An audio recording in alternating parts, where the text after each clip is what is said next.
جی ملک حمزہ صاحب، یہ سوال صرف سوال کا جواب آپ کے لیے نہیں ہے، ہر پوری ریبٹ انڈسٹری کے لیے ہے۔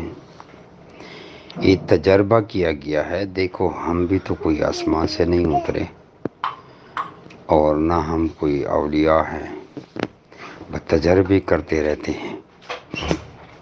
اور یہ دنیا جو ہے، ساری زندگی تجربے کرتی رہے گی، آخر قیامت آ جائے گی۔ آپ نے بڑے بڑے ڈاکٹر دیکھے ہوں گے، وہ بھی دن بدن آگے جاتے ہیں، تجربات کر رہے ہیں۔ سائنسدان دیکھے ہوں گے، لیکن سائنس کہاں سے کہاں تک پہنچ گئی ہے۔ ابھی آپ بیٹھے ہیں گوجرانوالا گجرات علاقے میں، اور میسیج آپ کا میرے پاس پہنچ گیا، اور اب میرا یہ میسیج پوری دنیا سنے گی، صرف پاکستان نہیں دیکھے گا، دنیا میں کئی ممالک کے لوگ سنیں گے۔ یہ سائنس کی بدولت ہے، لیکن وہ بھی آگے تجربات کر رہے ہیں۔ تو جمی ریبٹ فارمنگ کمپنی پاکستان پھر کیا چیز ہے؟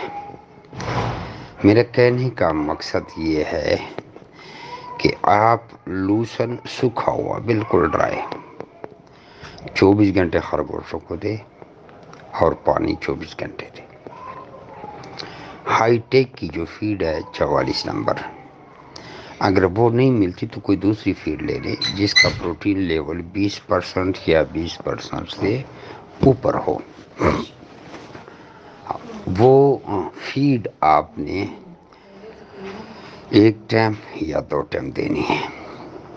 اس کا فارمولہ بھی بتا چکا ہوں کہ اپنے ریبٹ کا وزن کریں، اس کو 25 پہ تقسیم کریں۔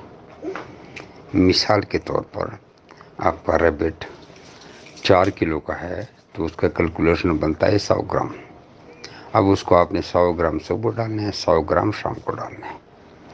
باقی آپ نے کچھ نہیں کرنا، بس سوکھی گھاس جسے لوسن کہتے ہیں، اور پانی یہ تو 24 گھنٹے لگا رہے گا۔ یہ ماں بھی کھائے گی، بچے بھی کھائیں گے۔ اگر آپ اس ترتیب پہ چلیں گے اور ہر 2 سے 3 مہینے بعد اپنے ریبٹس کی ڈی وارمنگ بھی کریں گے اور صفائی ستھرائی کا خاص خیال رکھیں گے، اور اپنے فارم پہ دوسرے تیسرے دن بیلوران کا سپرے بھی کریں گے۔ نوان کمپنی کا سپرے ہے، بیلوران اس کا نام ہے۔ برتنوں پر، بوتلوں پر، پورے فارم میں ہر جگہ سپرے کریں گے، تو امید ہے آپ کے پاس ایسے مسئلے کبھی بھی نہیں آئیں گے۔ آپ کے ریبٹ مرنا تو دور کی بات ہے، ان کو انشاءاللہ العزیز بفضل خدا بیماری بھی نہیں چھوئے گی۔